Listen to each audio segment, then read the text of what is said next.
ఇక్కడ ఇక్కడ car drivers నుంచి జూనియర్ ఆర్టిస్టుల నుంచి ఎన్నో యూనియన్స్ ఉన్నాయి ఇక్కడ. వాళ్ళందరూ కూడా ఇవాళ పనులు లేక ఇవాళ చూస్తున్నాం మనం. మనిషి అన్నది తన దైనందిన కార్యకలాపాలలో సతమతమవుతూ అన్న వస్త్రాలనే అవసరాలతో పాటు సినిమాను కూడా ఒక సాధనంగా ఎంచుకున్నాడు.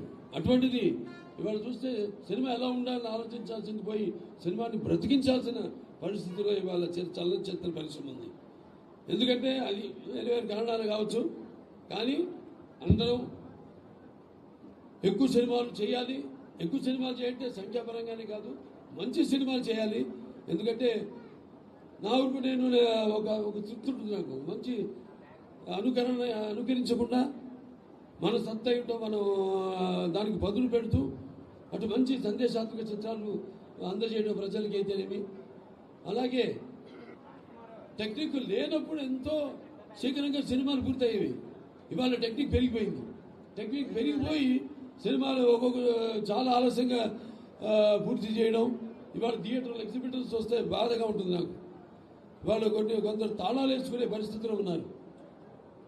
అలాగే పంపిణీదారులు అయితేనేమి అదే పరిస్థితుల్లో ఉన్నారు. సో ఇవాళ ఈ యొక్క చలనచిత్ర పరిశ్రమని ఇక్కడ ఆంధ్ర రాష్ట్రంలో ఆదుకోవడానికి ఇక్కడ తెలుగు ఈ జోడెట్ల ప్రభుత్వం అయితే ఉందో ఎన్డీఏ ప్రభుత్వం ఈ యొక్క చలనచిత్ర పరిశ్రమ కోసం పూర్తిగా వాడికి లాభదాయకంగా ఉండేలా ఏదో కొత్త ప్రణాళికలతో ముందుకొచ్చి తప్పకుండా చలనచిత్ర పరిశ్రమని కాపాడుతామేమో. అలాగే తెలంగాణ ప్రభుత్వాన్ని కూడా నేను విన్నవించుకుంటాను.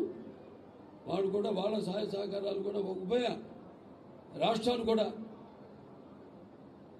ఎందుకంటే అక్కడ చలనచిత్ర పరిశ్రమ అక్కడ ఉంది హైదరాబాద్లో. ఇవాళ మనం చెప్పుకుంటున్నాం ఇక్కడ విజయవాడ ఇది మన చలనచిత్ర పరిశ్రమకు అవిభక్త ఆంధ్ర రాష్ట్రంగా ఉన్నప్పుడు కూడా ఇది ఒక రాజధాని అని.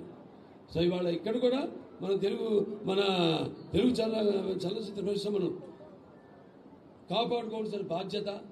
అలాగే ఇక్కడ కూడా ఈ యొక్క ఉన్న ఏదైతే అన్నారో పురస్కారాలు, ఇదివరకు నంది పురస్కారాలు అయితేనేమి ఇటువంటి పురస్కారాలు, అలాగే వివిధ ప్రాంతాల వారు కదుకూరి పురస్కారాలు అయితేనేమి వివిధ ప్రాంతాల్లో వారు ఉన్న మహనీయుల మా పురుషుల వాళ్ళ పేరుతో ఉన్న ఉత్సవాలను అయితేనేమి అన్నింటినీ కూడా ఇటు సాంస్కృతిక పరంగా కూడా వాటిలన్నింటినీ ఉద్ధరించవలసిన, మళ్ళీ ముందుకు తీసుకెళ్లాల్సిన బాధ్యత మా ఏదైతే ఈ పర్యాటక సినిమాటోగ్రఫీ శాఖ ఉందో వాడి భుజస్కంధాల మీద ఉందని తెలియజేసుకుంటూ ఈ చలనచిత్ర పరిశ్రమను ఎక్కువ సినిమాలు చేయాలి, థియేటర్లోకి సినిమాలను అందించాలి, ప్రేక్షకులకు సినిమాలను అందించాలి.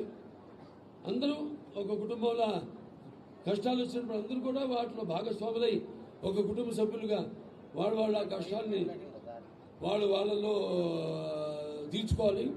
అలాగే ఇండస్ట్రీని ఇంకా ఇలాగే ముందుకు తీసుకెళ్లాలని తెలియజేసుకుంటూ మరొకసారి ఇక్కడికి ఇచ్చేసే పాత్రకి సోదరులందరికీ, ప్రింట్ అండ్ ఎలక్ట్రానిక్ మీడియా వారికి, అలాగే హైదరాబాద్ నుంచి కూడా తరలి వచ్చిన సినిమా ప్రముఖులందరికీ, అలాగే ఇక్కడ ఎన్నికైన భరత్భూషణ్ గారికి, చైర్మన్ గారికి, మరి ఎండి అండ్ ఐఎంపీఆర్ కమిషనర్ గారి విశ్వనాథన్ గారికి, మురళీ కుమార్ గారికి, అనిల్ కుమార్ గారికి, మిగతా మన ముఖ్యంగా మా పర్యాటక మరియు సినిమాటోగ్రఫీ శాఖ మార్చులు కందులు దుర్గేష్ గారికి అందరూ కూడా నా కృతజ్ఞతలు తెలియజేసుకుంటూ నేను సెలవు తీసుకుంటున్నాను.